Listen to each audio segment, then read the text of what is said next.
இந்த திருமொழி வந்து 8ஆம் திருமொழி வந்து பெரியாழ்வார் வந்து நிறைய இடங்கள்ல இந்த குறிப்புகளை உள் வைக்கிறதுல ரொம்ப கெட்டிக்காரரா இருக்கார். அத வந்து அந்த 10 பாடல்களுமே பொதுவில் பார்த்தா என்ன பாடல்? இந்த பாடல் பத்தும் மகள் இறைவனோட, அதாவது அவளுக்கு பிடித்த கணவனோடு, அதாவது அவனுடைய காதலனோடு அவள் ஓடிட்டான். சத்தம் இல்லாம வீட்டுல இருந்து கிளம்பி போயிட்டா, அவ்வளவுதான். அதான் நடந்திருக்கு. அப்ப போன பெண்ணை குறித்து தாயார் வந்து வருந்தக்கூடிய சூழல். என் பொண்ணை வந்து இந்த மாதிரி கண்ணபிரான் கொண்டு போயிட்டான் அப்படின்னு சொல்லி அந்த அம்மா வருத்தப்படுறதாக 10 பாடல்களை எழுதியிருக்காரு. இது வழக்கமாக ஒரு பெண் வீட்டை விட்டு கிளம்பி போனா பெற்றோரின் சம்மதம் இல்லாமல் ஒருவரை திருமணம் செய்து கொள்வதற்காக வீட்டில இருந்து கிளம்பி போகும்போது அந்த வீட்டில் இருக்கக்கூடிய தாய் எப்படி ஒரு அவளது மனம் எப்படியெல்லாம் போகுமோ அப்படியெல்லாம் எழுதப்பட்ட பாடல்.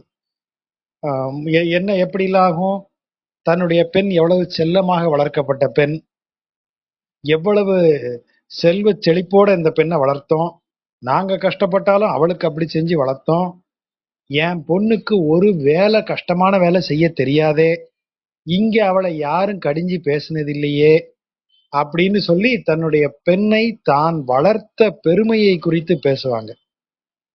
அப்படிப்பட்ட அருமை வாய்ந்த பெண்ணை போன இடத்துல அதே அருமையோட வச்சுப்பாங்களா அப்படின்னு சொல்லி அழுவாங்க. சரி, கோணதான் போனவனாவது ஒழுங்கா வச்சுக்குவானா, நல்ல விதமா வச்சுக்கணுமே, அவன் எந்த ஜாதியில பிறந்தவனோ, எந்த வர்ணத்துக்காரனோ, அவன் என்னத்தையாவது ஒண்ணு அவங்கள மாதிரி செஞ்சிடக்கூடாது என் பொண்ணுக்கு அப்படின்னு சொல்லி தன் பெண்ணுக்கு பாதுகாப்பு இன்மை இருக்கே அப்படிங்கிறத சொல்லி கொஞ்சம் அலறுது. தன்னுடைய பெண் வந்து எவ்வளவு நளினமானவள், அவங்களை இவங்க யாரும் கொடுமைப்படுத்திடக்கூடாது அவ அருமை தெரியாம அப்படின்னு அந்த வருங்காலத்தை நினைத்து வருந்துதல். அவளை அவ போறதுக்கு என்னதான் என் பொண்ணு நம்ம வீட்டை விட்டு போனாலும் அந்த வீட்டுல இருக்கிறவங்க கொடுத்து வச்சவங்க இந்த பொண்ணு கிடைக்கிறதுக்கு அப்படின்னு ஒரு பெருமை பேசி அலறுது. இப்படியாக இந்த தாய் வந்து தன்னுடைய பெண் பிரிந்ததை நினைத்து ஒரே அழுவாச்சியா சொல்லி சொல்லி அழக்கூடியதாக இருக்கும். அங்க ஒழுங்கா வச்சுப்பாங்களோ வச்சுக்க மாட்டாங்களோ, வேலைக்கு சோறு போடுவாங்களோ மாட்டாங்களோ, இங்க அவளுக்கு இது காலையில காஃபி இல்லாம அவ எந்திரிச்சு பல்லே தேய்க்க மாட்டா, அவளுக்கு கையில கொண்டு கொடுக்கணும், அங்க யார் அப்படி செய்ய போறாங்க, அங்க என்ன செய்ய போறாங்களோ, இவளை கொண்டு போய் வேலையில விட்டா இவளுக்கு ஒன்றும் தெரியாதே, அவளை நான் வீடு பெருக்க கூட நான் இங்க அனுமதிச்சது இல்லையே, வெந்நீர் வைக்கிறதுக்கு தவிர வேற ஒரு வேலையும் நான் செய்ய விட்டது இல்லையே, இப்படியாக புலம்பக்கூடிய புலம்பர்கள் எல்லா தாயும் புலம்புவாங்க. இப்ப இதுதான் வந்து ஒரு மகளை பிரிந்த தாயினுடைய புலம்பல். சரி, இது முழுக்க முழுக்க இறைவனது பக்தியை குறித்து, இறைவனிடத்துல வந்து சரணடைகிற ஜீவாத்மா என்ன விதமான விதங்களிலெல்லாம் இறைவனை தேடுகிறது, எப்படியெல்லாம் இறைவன் அந்த ஜீவாத்மாவிற்கு அருள் செய்கிறான், ஜீவாத்மா அந்த அருளை பெறுவதற்கு எவ்வாறெல்லாம் முயற்சி செய்ய வேண்டும், அந்த முயற்சியில் இருக்கக்கூடிய பெயின் என்ன எல்லாம், இப்படி எல்லாவற்றையும் பேசக்கூடிய பக்தி இலக்கியத்துல எந்த சம்பந்தமும் இல்லாம திடீர்னு ஒரு புலம்பல் வந்து உட்கார வேண்டிய அவசியம் என்ன? வழக்கமான புலம்பல் என்ன? ஐயோ, என்னை வந்து அவன் கண்டுக்க மாட்டேங்கிறானே. நம்ம நாச்சியார் திருமொழியில பூரா அவன் எப்படி புலம்புனா, பாரு நான் அவனையும் நினைச்சுக்கிட்டு இருக்கேன், அவன் என் பக்கமே திரும்பி பார்க்க மாட்டேங்கிறான், அவன்கிட்ட போய் நீ சொல்லு, நான் இங்க எப்படி உள்ளே உருகி நைவேனை உயிர் பிரிஞ்சிடும், எனக்கு அவன் வரலன்னா உள்ளுக்குள்ள நான் அப்படியே உருகிக்கிட்டு இருக்கேன், நான் அப்படியே செத்துக்கிட்டு இருக்கேன், அவனானா என்னை கண்டுக்க மாட்டேங்கிறான், அவன் அங்க வேற திருமகளோடையும் நிலமகளோடையும் கொஞ்சிக்கிட்டு இருக்கான், என்னைய மறந்துட்டான், இப்படித்தானே புலம்பல் இருந்தது. ஆனா இங்க இருக்கிற புலம்பல் என்ன? என் பொண்ணை கூட்டு போயிட்டானே அப்படின்னு சம்பந்தம் இல்லாம ஒரு கேரக்டர் வந்து எப்படி புலம்புது? அப்ப இதை நம்ம கொஞ்சம் கவனிச்சு பார்த்தோம்னா, இந்த பெண் ஜீவாத்மா நமக்கு அது நல்லா தெரியுது இல்லையா? இந்த ஜீவாத்மா இந்த உலகியல் விஷயங்களை விட்டுவிட்டு, இந்த புலன் உலகை விட்டுவிட்டு இறைவனை நாடி இறைவனோட போயிடுச்சு, அவனோட போயிடுச்சு, இறைவனை நாடி போயாச்சு இந்த ஜீவாத்மா. அப்போ இந்த உலகாதாயமான ஒண்ணு இருக்கு இல்லையா, ஒரு மாயை இருக்கு இல்லையா, இந்த உலகம், இந்த புலன்களால் உருவாக்கப்பட்ட இந்த உலகம், இந்த மாயையால் நிரம்பிய இந்த உலகத்தில் இருக்கக்கூடியது, இந்த உலகியல் விஷயம் அதை எப்படி பார்க்கும் அப்படிங்கிறது தான் இந்த 10 பாட்டும். இந்த 10 பாட்டுல நீங்க கவனிச்சீங்கன்னா ஒரு விஷயம் தெளிவா இருக்கும். இந்த அம்மா சந்தேகப்பட்டுட்டே இருக்கிறத நீங்க பார்க்கலாம். எதை சந்தேகப்படுது? அவன் பெருமைகளை சொல்லி கூடைய சந்தேகமும் படும். அவன் அப்பேற்பட்டவன், என் பொண்ணை ஒழுங்கா வச்சுக்குவானா, என் பொண்ணை நல்ல விதமா வேலை வாங்குவானா, இல்ல அவளை மோசமான வேலைகளை செய்ய சொல்லுவானா, எப்படி சந்தேகம்? அவனுடைய பெருமை தெரியாதவங்க சந்தேகப்படுறதுல ஒரு அர்த்தம் இருக்கு. நீ அவனுடைய பெருமை தெரிஞ்சவள், அவன் எப்பேற்பட்டவன் தெரிஞ்சவ, தெரிஞ்சாலும் நீ என்ன செஞ்சுக்கிட்டு இருக்க? ஐயப்பட்டு கொண்டே இருக்க. அதனாலதான் நீ இன்னும் இந்த உலகத்திலேயே இருக்க. உன் பொண்ணாகிய ஜீவாத்மா ஒரு ஐயமும் அவன் மேல் படவில்லை. கிளம்பி நேரம் அவன்கிட்ட போயிட்டான். உங்ககிட்ட சொன்னா நீ கொண்டு சேர்த்து வச்சிருவ. நீ அப்பவும் ஏதாவது சந்தேகப்பட்டு அவங்ககிட்ட போனன்னா அப்படி ஆயிருவா இப்படி ஆயிருவேன்னு அவளை இழுத்து பிடிச்சு வச்சிருப்ப. அதனால அவன் உங்ககிட்ட சொல்லாம சத்தமே இல்லாம கிளம்பி சற்றேனும் கூறாமல் சன்னியாசம் மேற்கொள்னு அவ்வை சொன்ன மாதிரி, இந்த சன்னியாசம் இப்படித்தாயா போகணும்னு ஒருத்தன் இறங்கி போன கதை நம்ம ஏற்கனவே பேசியிருக்கோம். இப்படித்தாயா போகணும் அப்படின்னு ஒருத்தன் இறங்கி போயிடுறான். அவ்வளவுதான். சட்டுன்னு அந்த முடிவு நடக்கணும். சன்னியாசம்ங்கிறது சார், சன்னியாசம் ஏற்றுக்கொள்ளுதல் என்பது ஒரு 5 இயர் ப்ராசஸ் சார் அப்படின்னா அவன் சத்தியமா சன்னியாசி ஆக போறது இல்லை. அது பட்டென்று மாறுறது. அப்படி கிளம்பி போயிட்டா அந்த பொண்ணு. எதை பற்றியும் யோசிக்காம அந்த நொடியில அதை விட்டு இறங்குறது. அப்படித்தான் இறைவனது மீதான பற்று உருவாகும். இறைவனை அடையும் இடம் உருவாகும். அப்படி அந்த பொண்ணு போயிட்டா. குடும்பமானம், குலமானம், வருங்காலம், அவளது சூழ்நிலை, அங்க இருக்கக்கூடிய கணவனின் வீடு எப்படி இருக்கும், அவன் நன்மையை வச்சு காப்பாற்றுவானா, இதெல்லாம் இல்ல. நம்பினேன், வந்துட்டேன், அவ்வளவுதான். அப்படி கிளம்பி போயிட்டா பொண்ணு. தாய்க்கு எல்லாத்துலயும் சந்தேகம். அந்த சந்தேகம் இருக்கிறவ இந்த உலகில் நீடித்து கொண்டே இருப்பாள். ஐயம் கொண்ட மனம், ஐயம் கொண்ட ஆன்மா இந்த உலகில் தான் நீடிக்கும். ஐயம் துறந்த இறைவன் மீது நம்பிக்கையை தவிர வேறொன்றும் இல்லாத பக்தி என்கிற நம்பிக்கையை தவிர வேறு எதையும் யோசிக்காத ஆத்மா நேரடியாக அவனிடத்துல போய் சேரும். இவ்வளவுதான். இப்ப புலம்புறது யாரு? ஐயம் கொண்டு அவனிடத்தில் போய் சேராமல் அவனை தெரிந்தாலும், அவன் அப்பேற்பட்டவன் என்பதை புரிந்தாலும், அதற்காக இந்த உலகத்தை விட்டுட்டு போக முடியும். அங்க போனா சார் நான் சொர்க்கத்துக்கு வரேன், ஆனா காலையில 80-20 எனக்கு ஃபில்டர் காப்பி கிடைக்குமா அப்படின்னு சந்தேகப்படுறவனுக்கு சொர்க்கத்துல எங்க இருந்து போறது? சொர்க்கத்துக்கு வரேன் சார், ஆனா ஜெயிலர் படத்துக்கு ஃபர்ஸ்ட் டே ஃபர்ஸ்ட் ஷோ டிக்கெட்லாம் அங்க தருவீங்களா அப்படின்னு கேட்கறவனுக்கு வாய்ப்பே இல்லை. அப்ப நீங்க ஐயம் கொண்டு இருக்கும்போது ஐயத்திற்கு உரிய இடம் அல்ல இறைவன் திருவடி. அது நீங்கள் எந்த நிபந்தனையும் இல்லாமல், எந்த விதமான ஐயங்களும் இல்லாமல் உங்களை முழுமுற்றாக கொண்டு வைப்பது சரணடைவது. அந்த சரணடைதல அந்த பெண்ணு செஞ்சிட்டா. அப்படி முழுமுற்றாக நான் என்பது உருவாக்கக்கூடிய தடையை மீற முடியாமல் அந்த தடையை ஒரு ஐயமாக, சந்தேகமாக வைத்துக் கொண்டிருக்கக்கூடியவங்க இந்த தாயினுடைய நிலையில இங்கேயே இருக்க போறவங்க. இப்ப இந்த தாய் பேசுறத கவனிங்க. நல்லது ஓர் தாமரை பொய்கை நான்மலர் மேல் பனி சோர அல்லியும் தாதும் முதிர்ந்திட்டு அழகு அழிந்தால் ஒத்தது ஆலோ இல்லம் வெறியாடிற்று ஆலோ என் மகளை எங்கும் காணேன் மல்லரை அட்டவன் பின்போய் மதுரைப்புறம் புக்காள் கொலோ. நல்ல அருமையான தாமரை பொய்கையில நான் மலர்ங்கிறது நாள் மலர், அன்றலர்ந்த மலர், அந்த நாளில் மலர்ந்த மலர். அந்த மலருக்கு மேல பனி சோர, பனி பெய்து அல்லியும் தாதும் உதிர்ந்துட்டு அதனுடைய உள்ளிதழும் புற இதழும் உதிர்ந்து விட. அப்படின்னா என்ன அர்த்தம்?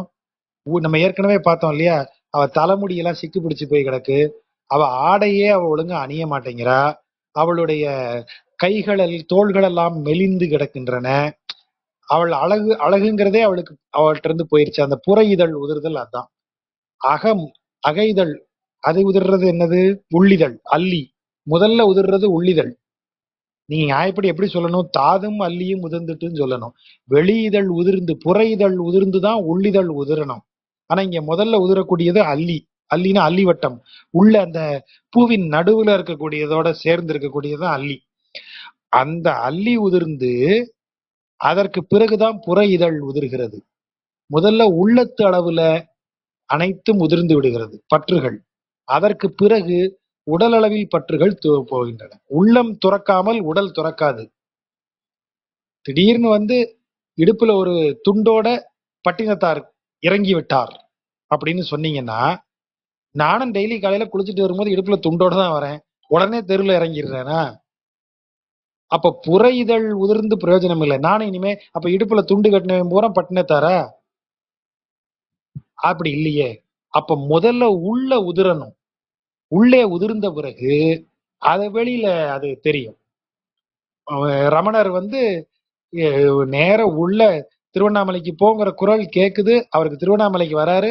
திருவண்ணாமலைக்கு வந்து அந்த குளத்துக்கரையில ஒரு ஒரு கும்பிடு இது போட்டு ஒரு முங்கு போட்டு எந்திரிக்கும் போது தன்னுடைய சட்டை வேஷ்டியை களைஞ்சி தலையை சுத்தி போட்டு அப்படியே இடுப்புல இருக்கிற கோவணத்தோட இதுக்கு போயிட்டார், தியானம் பண்ண போயிட்டார். அவ்வளவுதான். அந்த உள்ள உதிர்ந்த பிறகுதான் வெளியில. ஆகவேதான் அல்லியும் தாதும் உதிர்ந்துட்டு இறைவனது கருணை, இறைவனது பார்வை பனி போல. அந்த அன்று மலர்ந்த பூனா என்ன அர்த்தம்? அந்த மொமெண்ட்ல இறைவனது அருள் கிடைச்ச மொமெண்ட் அது. அதான் அன்று அலர்ந்த பூ. ஒவ்வொரு நாளும் பனி பெய்து ஒவ்வொன்றாக டெய்லி அந்த பூல இருந்து உதிர்ந்துட்டு இருக்கல. அன்னைக்கு பூ மலர்ந்தது, அன்னைக்கு பனி பெய்தது, அன்றைக்கே அல்லியும் தாதும் உதிர்ந்தது. நாள் மலர் மேல் பனி சோர அல்லியும் தாதும் உதிர்ந்துட்டு அந்த நொடியிலேயே அது நிகழ்ந்தாச்சு. பூ பூத்த நொடியிலேயே பனி பெய்து, பனி பெய்ததால் அல்லியும் தாதும் உதிர்ந்துட்டு அழகு அழிந்ததால் இந்த உலகத்திற்கு உரிய விஷயங்கள் எல்லாம் அழிந்து போய்விட்டதால் அப்படி ஆயிடுச்சு அவளுக்கு. அவ இப்ப கிளம்பி போனா அதற்கு பிறகு ஆன்மா இல்லாத இந்த இடம் வெற்றிடம்தான். இல்லம் வெறியோடிற்றல்லோ, வெறி சென்று ஆகிவிட்டதே. என் மகளை எங்கும் காணோம். இந்த ஜீவாத்மா இந்த உலகத்துல நான் ஆத்மாவை வச்சுதான் இந்த உலகத்தையே உருவாக்கி இருக்கேன். ஆன்மாவிற்கு அதன் மேல் உள்ள மயக்கத்தால் உருவாக்கப்பட்டதே இந்த உலகம்.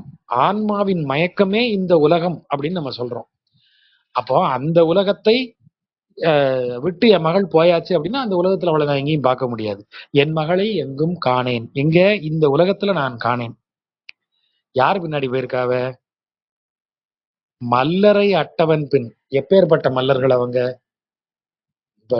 தேசத்திலேயே அவர்களை வெல்வதற்கு எவரும் இல்லைங்கிற அளவிலான மகா பெரிய மல்லர்கள் சானூரனும் முஷ்டிகனும். அப்படிப்பட்ட மல்லர்களை அழித்த அப்படின்னா அழித்த இந்த கண்ணபுரானோட சேர்ந்துட்டு அவன் கூடயே அவன் பின்னாடியே போய் மதுரைக்கு பக்கம் போயிட்டாலோ.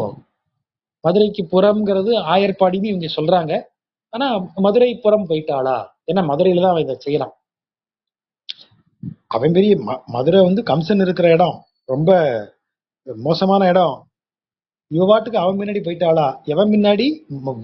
வெல்ல முடியாத மல்லர்களை வென்றவன் பின்னாடி. அப்ப அவன் பெருமை உனக்கு தெரியுது இல்ல? மல்லரை அட்டவன், எந்த எவரும் வெல்ல முடியாத மல்லர்களை வென்று அழித்தவன் அவன் பின்னாடி மதுரைக்கு போயிட்டியா? மோசமான இடத்துக்கு போயிட்டியா அப்படின்னு கேக்குறான். அப்ப அந்த அந்த பாருங்க, இவ்வளவு அவன் நீ யாரு கூட போயிருக்கா? மல்லரை அட்ட மணிவண்ணனோட போயிருக்கா என் பொண்ணு. அதனால எனக்கு கவலையே இல்லை, அவன் பாத்துக்குவான். அதுல நீ சொல்லியிருக்கணும். உனக்கு ஐயம் இப்ப திரும்ப எப்படி வருது? ஐயோ மதுரை பக்கம் போயிட்டாலோ இவ பாட்டுக்கு. கூட போயிருக்கிறவன் பெரிய வீரம்பா, அவன் பெரிய மல்லன், யாரா இருந்தாலும் அடிச்சிருவான். ஆனாலும் என் பொண்ணு இப்படி மதுரை பக்கம் போயிட்டாலே, இப்படி ஒரு ஒண்ணு வருதா?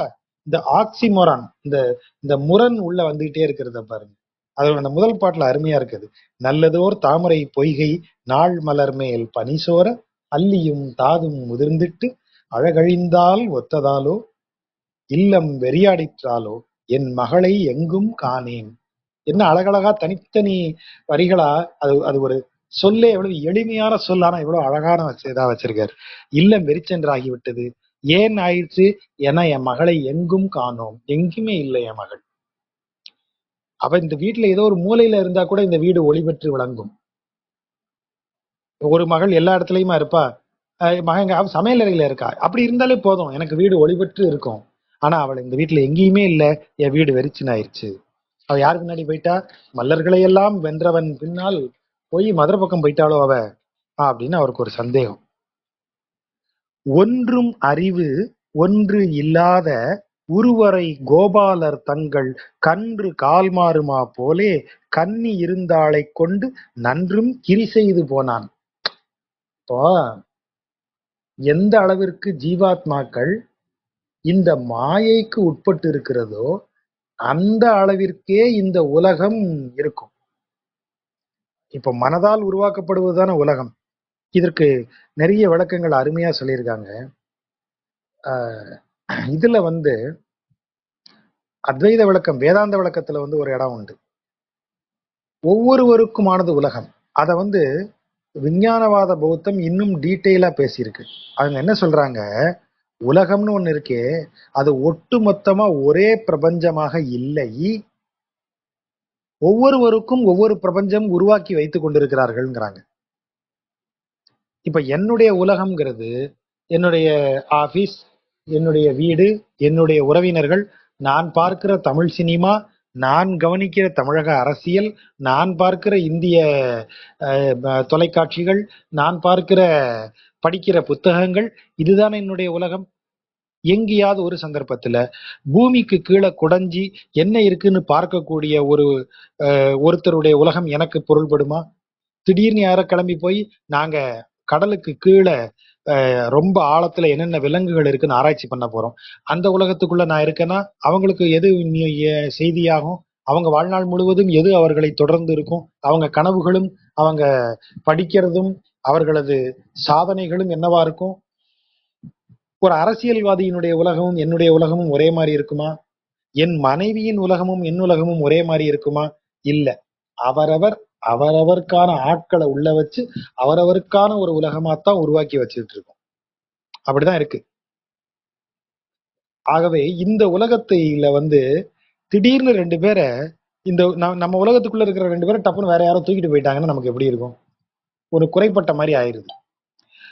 இப்போ அதைத்தான் இவங்க என்ன சொல்றாங்க, ரொம்ப பிரமாதமா, ஒன்றும் அறிவு, ஒன்றும்னா பொருந்துதல், ஒன்றி இருத்தல், ஒன்றாக சேர்ந்து இருத்தல். அந்த ஒன்றும் அறிவு, பொருந்தக்கூடிய நல்ல அறிவு ஒன்று இல்லாத, அப்படிப்பட்ட ஒரு நல்லறிவு இல்லாத உருவரை கோபாலர். உருவரைனா இந்த இடத்துல அங்கஹீனமான ஒரு வார்த்தையை சொல்றாங்க. அது அப்படி பொருள் இல்ல.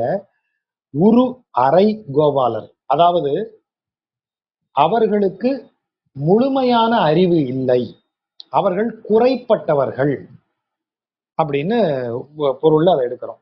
குறைப்பட்ட கோபாலர்கள், அதாவது அவங்க ஒரு ஒரு ஒரு குறை இருக்கிறவங்க. அந்த குறை இருக்கக்கூடிய கோபாலர்கள் என்ன செய்வாங்களாம், யார்கிட்டயாவது ஒரு நல்ல கன்று, அவங்க தானே மாடுகளை மேய்க்க போறாங்க, எல்லாருடைய மாட்டையும் கூட்டு மேய்க்க போறான்.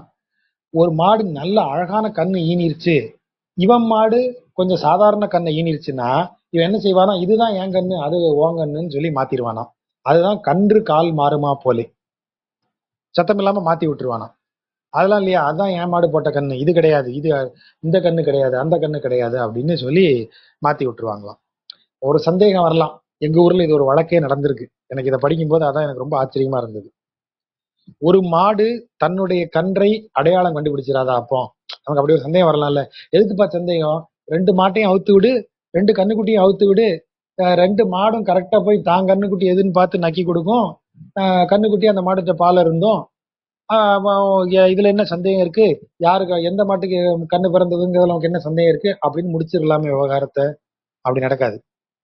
அவன் என்ன செய்வான் கெட்டிக்காரன், அந்த மாடு செனை ஈனி இருக்கு இல்லையா, ஈனுன உடனே இந்த கண்ணை மாத்துறதுக்கு முன்னாடி இந்த மாடு மேல இருக்கக்கூடிய அந்த நின நீர் இருக்கு இல்லையா, அந்த நின நீர் எல்லாத்தையும் வலிச்சு இந்த கண்ணுக்குட்டி மேல தடவுவான்.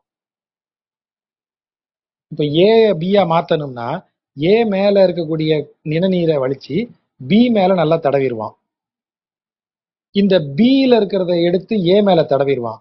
இப்ப கண்ணு இந்த மாடு மோந்து பாக்குற செகண்ட்ல இதுதான் தாங்கன்னு அதை ஐடென்டிஃபை பண்ணிக்குமா. அது முன்னாடி அதை நிறைய பண்ணுவாங்க. இப்போ ஒரு மாடோட தாய் மாடு இறந்து போச்சுன்னு வைங்க, அந்த கண்ணுக்குட்டிக்கு பால் இருந்தணும், அப்ப என்ன பண்ணணும், இன்னொரு மாடுக்கு அதை கண்ணா கொடுக்கணும்னா அந்த மாடினுடைய பின்பக்கத்துல அறைன்னு சொல்லக்கூடியது எங்க ஊர்ல, அறைக்குள்ள கையை விட்டு அதை அந்த நினத்தை தொட்டு அதை இந்த கண்ணுக்குட்டி மேல தடவி அதுகிட்ட விட்டுருவாங்க, அது தாங்கன்னு நினைக்க ஆரம்பிச்சிடும். அது கீரா அவருடைய கதையில வேற மாதிரி எழுதியிருக்காரு. எங்க ஊர்ல இந்த இந்த பஞ்சாயத்து மட்டும் அவன் இதை எடுத்து தடவிட்டான், நஞ்சு எடுத்து தடவிட்டான், நஞ்சு தண்ணி எடுத்து மேல தடவிட்டான், கண்ணுக்குட்டி மேல தடவிட்டான், அப்படிலாம் பஞ்சாயத்து பண்ணியிருக்காங்க.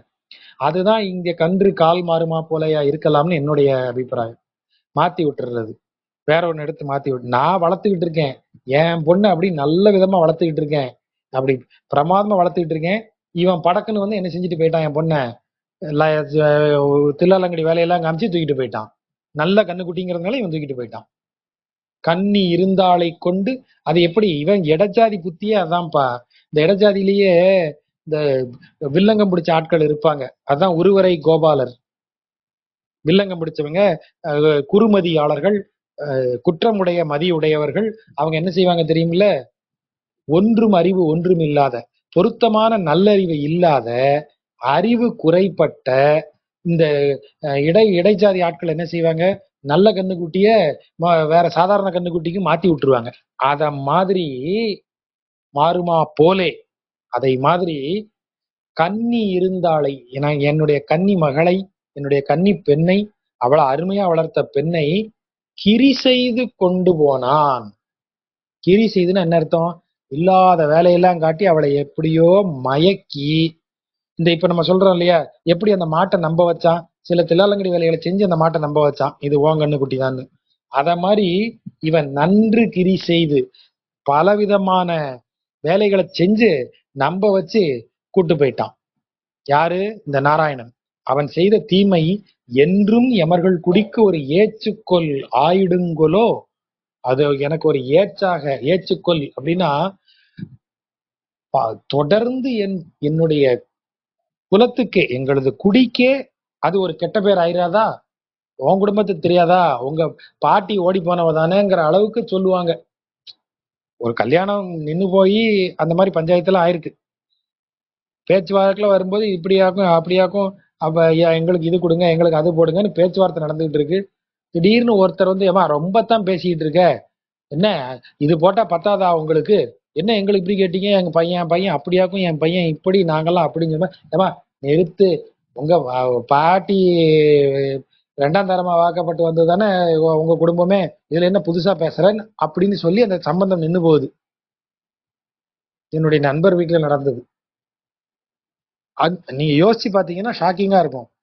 யோ, அந்த பாட்டி போய் சேர்ந்து பல வருஷம் ஆச்சியா, இப்போ வந்து அதை ஏன் சொல்றீங்க, அப்படி சொன்னதுனால அந்த கல்யாணம், இந்த குடும்பத்துல நாங்க இதுக்கு பொண்ணு எடுக்கணும், முடிஞ்சு போச்சு, அதோட பஞ்சாயத்து முடிஞ்சிருது. அப்போ ஒரு சொல் என்ன ஆகுது, அந்த குடிக்கே ஒரு பழி போல வந்து நிக்குது அப்படின்னு இங்க சொல்றான். இப்ப இவ சொல்ற பழி எங்கிருந்து வருகிறது, இந்த உலகத்திலிருந்து வருகிறது. அப்ப அவளுக்கு அந்த ஆன்மா, ஜீவாத்மாவானது எப்படி தன்னுடைய பிறவியின் பயனை அடைகிறது அப்படிங்கிறது முக்கியம் இல்ல, இந்த குடி, இந்த உலகம், இந்த உலகில் இருக்கக்கூடிய விஷயம்தான் அவளுக்கு முக்கியமா இருக்கு. நாராயணன் செய்த தீமை என்ன, என் பொண்ணை கொண்டு ஒழுங்கா இது பண்ணுவானா அப்படின்னு நீ வருத்தப்படணும். நீ என்ன வருத்தப்பட்டுட்டு இருக்க இப்போ, எங்கள் குடிக்கே கெட்ட பேர் வந்துருச்சே அப்படின்னு வருத்தப்படுற. அப்படின்னா இது வெறும் நமது அகந்தையை குறிக்கக்கூடிய சொல் இல்லையா. இந்த இடத்துல பாருங்க, ஜாதி, இந்த குடி, இந்த ஊர், இது எல்லாத்துக்குமே வந்து கெட்ட பேர் வரும், கெட்ட பேர் வரும்னு வருத்தப்படுறதாக வரும். அப்படின்னு என்ன அர்த்தம், அது மாயை, அதுதான் மாயை. ஊர் வந்து என் பொண்ணை, எங்க குடும்பத்தை, எங்க குலத்தையே பழி பேசுமே அப்படின்னு வருத்தப்படுறாளாம். அப்ப எங்க போயிட்டாவ, என் பொண்ணு அவன் தூக்கிட்டு போயிட்டான். அதாவது என் பொண்ணு நல்லவதான், நம்ம ஏற்கனவே சொன்னோம் இல்லையா, எல்லா பொண்ணுக்கும், இது எல்லா அம்மாக்களுக்கும் அவ பொண்ணு நல்லவ, விவரம் தெரியாத பச்சை பிள்ளை, அந்த பயதான் என்னமோ செஞ்சு மயக்கிட்டான். அதைத்தான் இவளுன்னு சொல்றான். இந்த அம்மாவும் நன்றும் கிரி செய்து போனான். அவன் நல்ல பிள்ளையா, கன்னி இருந்தாளை, இருந்தாளைனா ஒழுங்கா இருந்தவள, ஒழுங்கா இருந்த பிள்ளைய இவன் தான் ஏதோ கோக்குமாக்கு பண்ணி தூக்கிட்டு போயிட்டான் அப்படின்னு அவன் கம்ப்ளைண்ட் பண்றான். சரி, பையனா இருந்தா என்ன சொல்லுவா அம்மா, என் பையன் அப்பாவி, இப்பவும் நான் ஊட்டி விட்டாதான் அவன் சாப்பிடுவான், இந்த பொண்ணுதான் என்னமோ அவன்கிட்ட இல்லாததெல்லாம் செஞ்சு அவனை மயக்கி கூட்டு போயிட்டா அப்படின்னு அந்த அம்மா சொல்லுவா, பையனா இருந்தா. எல்லா அம்மாவும் ஒரே டைலாக் தான் சொல்றாங்க. அப்ப இதுதான் இங்கேயும் சொல்லக்கூடியது. குமரி மனம் செய்து கொண்டு கோலம் செய்து இல்லத்து இருந்து தமரும் பிறரும் அறிய தாமோதரர்க்கு என்று சாற்றி அமரர் பதியுடை தேவி அரசாணியை வழிபட்டு துமிலம் எழப் பறைகொட்டி தோரணன் நாட்டிடுங்கொலோ.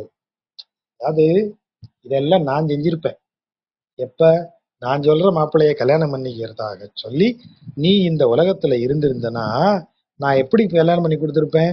கோலம் செய்து உனக்கு பிரமாதமா அலங்காரம் பண்ணி இல்லத்து இருத்தி அப்படியே கல்யாண மண்டபம் கல்யாணத்தை எல்லாரையும் கூட்டி நம்ம வீட்டுல உட்கார வச்சு தமரும் பிறரும் அறிய நம்ம ஆட்களும் பிற ஆட்களும் எல்லாரும் அறியும்படியாக இந்த தாமோதரனுக்கு தான் இவளை கொடுக்குறேன் அப்படின்னு சொல்லி அமரர் பதியுடை தேவி, அமரர்களுக்கெல்லாம் தலைவனையாகிய அவனுடைய மனைவி தேவி யாரு? இவளை சொல்ற இந்த தாமோதரனின் மனைவியாகிய அதாவது தாமோதரன் யாரு? அமரர்களுக்கெல்லாம் பதி, தேவர்களுக்கெல்லாம் தலைவன் தேவராஜன். அப்பேற்பட்ட தேவராஜனின் மனைவியாகி அரசாணியை வழிபட்டு அரசங்குச்சிய வழிபட்டு கல்யாணத்தை பண்ணிக்கணும். இப்போ உண்டு அது. நாம இந்த இந்த ஒரு கம்பு நாட்டுறது, அது என்ன கம்பு டக்கு மறந்து போச்சு, முகூர்த்த கால் நாட்டுறது, முகூர்த்த கால் நாட்டுறதுன்னு சொல்றது ஒண்ணு உண்டு இல்லையா?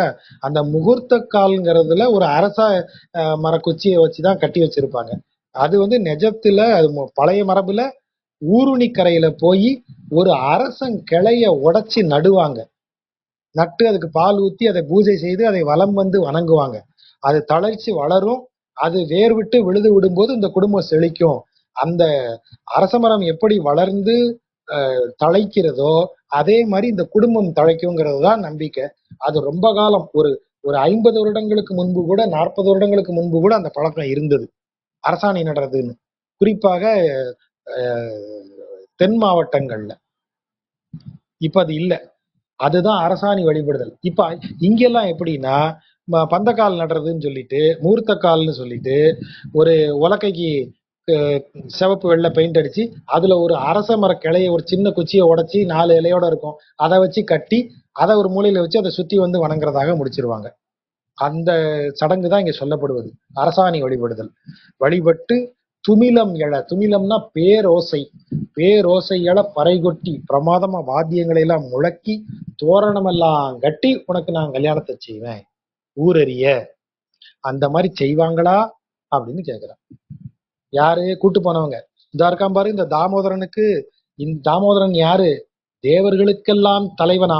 அதையும் அந்த அம்மா தான் சொல்லுது. அமரர் பதியுடை தேவி, தாமோதரனுக்கு மனைவின்னு சொல்லல, தாமோதரருக்கு என்று சாற்றி, இந்த சாற்றினா சொல்லி நிச்சயித்து எல்லாருக்கும் முன்னாடி இந்த தாமோதரனுக்கு இவதாயா மனைவி. இந்த மனைவி ஆகப்பட்டவள் யாரு? தேவராஜனுக்கு மனைவி போல் இருக்கக்கூடியவள். அதாவது அவருடைய கணவன் தேவர்களுக்கெல்லாம் தலைவன் இந்த தாமோதரன். அப்போ அப்பேற்பட்ட பெருமையுடையவன் தெரியுது. அப்புறம் அவங்க அப்படியெல்லாம் செய்வாங்களா? என் பொண்ணு பறை கொட்டி தோரணம் நாட்டி கல்யாணம் பண்ணுவாங்களா? நீங்க கவனிச்சு பாருங்க. தேவர்களுக்கெல்லாம் தலைவனாக இருக்கக்கூடிய ஒருவன் வந்து திருமணம் செய்து கொள்ள ஒரு பெண்ணை அழைத்து வந்தால் தேவர்கள் எல்லாம் அதை எப்படி கொண்டாடுவாங்க? எவ்வளவு பெரிய திருமண விழாவா வைப்பாங்க? ஆனா இவளுக்கு சந்தேகம் வருது. அவன் தேவர்களுக்கெல்லாம் தலைவனா, அவன் என் பொண்ணை கூட்டு போயிருக்கானா? அமரர் பதியுடை தேவியவ அப்பேற்பட்டதுக்கு இந்த மாதிரி எல்லாம் கிராண்டா கல்யாணம் பண்ணுவாங்களா? கேள்வி. அப்ப நீங்க கவனிச்சீங்கன்னா தெரியும் எவ்வளவு பெரிய முரண் பாருங்க. அவனை என்ன சொல்றா? அவன் தாமோதரன்கிறா. அவன் தான் வந்து தேவர்களுக்கெல்லாம் தலைவனுங்கிறா.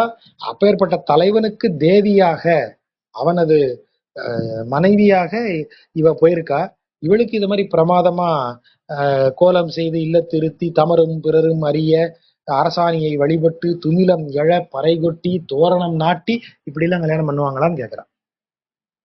நீ கெட்ட கேட்டுக்கு நீ ஒரு இடைக்குலத்துல இருக்கிறவ, உனக்கே இப்படி எல்லாம் கல்யாணம் பண்ணணும் உன் பொண்ணுக்குன்னு நினைப்பு இருக்கும்போது தேவர்களுக்கெல்லாம் தலைவன் அவன். இப்ப அவன் கல்யாணம் பண்ண போறான்னா தேவர்கள்லாம் சும்மா விட்டுருவாங்களா? ஆனா உனக்கு அதுல ஒரு சந்தேகம் இருக்கு. அப்படிலாம் செய்வாங்களா அப்படின்னு கேட்டுக்கிட்டே இருக்க. நீ கேட்டுக்கிட்டே இங்க இருக்க வேண்டியதுதான். அடுத்தாற் போல புலம்பல் ஆரம்பிச்சிருச்சு. நான் எப்படி வளர்த்தேன் என் பொண்ண, எப்படி எவ்வளவு அழகா வளர்த்தேன், அவன் தான் வந்து கூட்டு போயிட்டான், இப்படி ஒரு புலம்பல். ஆனா அந்த பாட்டுல நிஜமாவே இது ஆண்டாள நினைச்சு அவர் எழுதினாரான்னு தான் தோணும். ஒரு மகள் தன்னை உடையேன், ஒன்னே ஒன்னியா கருவேப்பிலை கொடுத்த மாதிரி ஒத்தைக்கு ஒரு பொண்ணுன்னு வளர்த்தேன், உலகம் நிறைந்த புகழால் திருமகள் போல வளர்த்தேன். எப்படி வளர்த்தேன்? அவன் ஊரெல்லாம் பாராட்டும்படி ஊரெல்லாம் அவள் புகழ் பரவும்படி ஒரு திருமகள் போல லக்ஷ்மி மாதிரி வளர்த்தேன். அவளை செல்வ மகளாக வளர்த்தேன். அப்படி வளர்த்தது ஒரே ஒரு மகள், ஒரே ஒரு பொண்ணுதான் எனக்கு. அந்த ஒரு பொண்ணையும் ஊராரெல்லாம் புகழும்படி அப்படியே செல்வ மகள் போல வளர்த்தேனே. செங்கன்மால் தான் கொண்டு போனான். இந்த இருக்கானே, இந்த செம்மையான அழகிய கண்களை உடைய இவன் தான் அவளை கொண்டு போனான். நான் அப்படி வளர்த்தேன் அவளை. இவன் கொண்டு போயிட்டான். சரி, கொண்டு போயிட்டான். எங்க கொண்டு போயிட்டான்? ஆயர்பாடிக்கு கொண்டு போயிட்டான். இப்ப யசோதை இருக்காங்க, அவள்கிட்ட கேட்டுக்கும். அங்க ஒரு பொண்ணு இருக்கணும்ல போன இடத்துல. அவ ஆண்டு அனுபவித்த ஒரு பெண்ணாக இருந்தால் இந்த சின்ன பெண்ணை வரவழைத்து கூட்டு வந்ததுக்கு அவளை நல்ல விதமாக சொல்லி அவளுக்கு நல்ல விதமாக அவள் குடும்பத்தில் ஈடுபடும்படியாக அவளுக்கு ஆலோசனை எல்லாம் சொல்லுவாளே. ஆகவே அவளை நினைச்சுக்கிறேன் நான். பெருமகளாய் குடி வாழ்ந்து, பெருமகளாய் குடி வாழ்ந்து வாழ்வரசி அவ யசோதை. அந்த குடும்பத்திற்கே தலைவி. அந்த குடும்பம் எப்பேற்பட்ட குடும்பம்? அந்த இடைக்குலத்திற்கே தலைமை குடும்பம். நந்தகோபன் தான் இடையர்கள் தலைவன், அரசன், இடையர்களுக்கு அரசன் அவன். அப்பேற்பட்ட குடும்பத்திற்கு குடும்பத்துல இல்ல தலைவியாக இருந்து குடும்பத்தையும் ஊரையும் கட்டி காப்பாற்றி அத்தனை பேருக்கும் நல்லது செய்து எல்லாருக்கும் வழிவகை செய்து கொடுக்கக்கூடிய ஒரு வாழ்வரசி அவன். அதனாலதான் பெருமகளாய் குடி வாழ்ந்து, அந்த வார்த்தை எவ்வளவு அழகா இருக்கு பாருங்க. எப்பேற்பட்ட வாழ்க்கை அது. பெருமகளாய் குடி வாழ்ந்து பெரும்பிள்ளை பெற்ற அசோதை. யசோதை தான் அசோதை. பெரும்பிள்ளை, பேர் பெற்ற பிள்ளை அவன் கிருஷ்ணன். அப்படிப்பட்ட பிள்ளையை பெற்ற அவள் மருமகளை கண்டு உகந்து, என் பொண்ண இவன் கூட்டிட்டு போனானே அவளை மருமகளை கண்டு உகந்து மனாட்டு புறஞ்செய்யும் கொல்லும். ஒரு ஒரு இந்த இந்த மேல கல்யாணத்துக்கு இதெல்லாம் செய்யணும்னு சொல்றோம் இல்லையா, இந்த மாதிரியான மனை ஆட்டு, அந்த மனவாட்டு அப்படின்னா திருமணத்திற்கான எல்லா சடங்குகளையும் செய்வாளே இல்லையா, செய்வாள் இல்லையா. அவ யாரு? அவதான் பெருமகளாய் குடி வாழ்ந்து பெரும்பிள்ளை பெற்ற தாயார். அப்பேற்பட்டவ அப்படி விட்டுருவாளா? அவ அப்பேற்பட்ட குடிக்கே தலைவி அவ. அப்படி இருக்கிறவ பெரும் அனைவரும் புகழும் பிள்ளையை பெற்றவள். அப்படிப்பட்டவ இந்த பொண்ணை, தான் பையன் ஒரு பொண்ணை கூட்டு வந்தா சும்மா விட்டுருவாளா? அது உனக்கே தெரியுது. அவ யாரு? சாதாரண பொம்பளையா? சும்மா சாதாரணமா இருக்கக்கூடிய ஒரு மாமியாரா அவ? இல்ல, பெருங்குடி மகளாய், பெருமகளாய் குடி வாழ்ந்து ஒரு பெருங்குடிக்கே அரசியாக நின்று தலைவியாக நின்று அந்த குடியை வாழச் செய்கிற இடத்துல இருக்கக்கூடிய அவள், பெரும் புகழ்பெற்ற மைந்தனை பெற்ற அவள். அப்படி விட்டுருவாளா? ஆனா நீ அதையும் சொல்லிட்டு கூடவே என்ன கேட்கிற? மனாட்டு புறம் செய்யுங்களோ, அவ இதெல்லாம் செய்வாள்ல. ஐயம், ஒரு சிறு ஐயம் இருந்துகிட்டே இருக்கு. நீ இங்கேயேதான் இருப்ப. உன் பொண்ணுக்கு அந்த ஐயமே இல்ல, கிளம்பி போயிட்டான். தன் மாமன் நந்தகோபாலன், இந்த ஒரு மகள் தனை உடையன் பாட்டு இருக்கே, சொல்லும்போது கூரத்தாழ்வார் இறந்து போகும்போது ராமானுஜர் இந்த பாட்டை சொல்லி அழறாராம். கூரத்தாழ்வான் தான் என் பொண்ணு போல, நான் அந்த பொண்ணு வளர்த்த மாதிரி இவனை வளர்த்தேனே நாராயணா, நீ அவனை கொண்டு போறியே, போற இடத்துல அங்க மேல எல்லாரும் அவளை நல்லா பாத்துங்க அவனை அப்படின்னு சொல்றாராம். கூரத்தாழ்வான் இறந்து போகும்போது இவர் சொல்ற இந்த வார்த்தையை கவனிச்சு பாருங்க. ஒரு மகள் தனையுடையேன் உலகம் நிறைந்த புகழால் திருமகள் போல வளர்த்தேன், செங்கன்மால் தான் கொண்டு போனான். சொல்லும் போதே இந்த பெண்ணை பிரிந்த துயரம் ஒண்ணு இருக்கு இல்லையா. ஒரு மகள் தன்னை உடையேன் உலகம் நிறைந்த புகழால் திருமகள் போல வளர்த்தேன், செங்கன்மால் தான் கொண்டு போனான். செங்கன்மால் தான் கொண்டு போனான், அவன் தான் ஏன் எடுத்துட்டு போனான். அதை சொல்லும் போதே அந்த தகப்பனது துயரம். சரி, பெருமகளாய் குடி வாழ்ந்து பெரும்பிள்ளை பெற்ற யசோதை இருக்கா, அவ மருமகளை கண்டு வந்து மனாட்டுப்புறம் செய்யுங்களோ, அவ பாத்துக்குவா இல்லையா. அந்த வரிகள் ரொம்ப, நீங்க வெறும் நாடகீயமான வரிகளை பாத்தீங்கன்னா கூட அது ரொம்ப உச்சபட்சமான எமோஷன். செங்கன்மால் தான் கொண்டு கடவுளே ரெண்டாம் பட்சமா ஆயிட்டான் என் பொண்ணுக்கு முன்னாடி. எப்படி பொண்ணை வளர்த்தேன் ஐயா, நான் எப்படி வளர்த்தேன் தெரியுமா? அவளை செல்வ மகளாக வளர்த்தேன் நான். இந்த பையதான் கொண்டு போனான். அப்போ கொண்டு போனவன் யாரு? பரம்பொருள். அவன் கிடக்கான், அவன் தான் கொண்டு போனான். இப்ப அவன் குற்றவாளி கூண்டுல நிக்கிறான். நான் என் பொண்ணை எப்படி வளர்த்தேன் அப்படி சொல்லக்கூடிய இடம். தன் மாமன் நந்தகோபாலன் தழியை கொண்டு என் மகள் தன்னை செம்மாந்திரே என்று சொல்லி செழுங்கையர் கண்ணும் செவ்வாயும் கொம்மை முலையும் இடையும் கொழும்பனை தோள்களும் கண்டிட்டு இம்மகளை பெற்ற தாயார் இனி தரியார் என்னுங்கொலோ. இப்ப மருமகள் மாமியாரை விட்டுட்டு மாமனார்ட்ட வந்தாச்சு. நந்தகோபன் இந்த பெண்ணை பாக்குறான். தன்னுடைய மகன் கூட்டிட்டு வந்திருக்கிற பெண்ணை பார்த்த உடனேயே அன்பு மிகக்கொண்டு அவளை தழுவிக்கொண்டு என் மகளை பார்த்து என்ன சொல்றா, செம்மாந்திரு. செம்மாந்திருத்தல் அப்படின்னா மிக பெருமையோடு நிமிர்ந்து இருத்தல், அதான் செம்மாந்திருத்தல். அப்ப பெருமையோ இவ இவ வீட்டை விட்டு ஓடி வந்துட்டுமே, இப்படி ஒரு களவு ஒழுக்கம் ஆயிருச்சே நம்முடைய திருமணம். நம்ம பெற்றோரும் சுற்றாரும் இருந்து செய்யக்கூடியதுதான் திருமணம். அப்போ ஒரு பெண் வெட்கத்தோடு வந்து அதை பெருமிதத்தோடு அப்படி கல்யாணத்தை பண்ணிக்கலாம். ஆனா இப்படி நான் வந்து எங்க வீட்டுக்கு தெரியாம இவங்க கூட ஓடி வந்திருக்கேன். அப்போ ஓடி வந்து அந்த வீட்டுக்குள்ள நான் நுழையும் போது எப்படி இருக்கும்?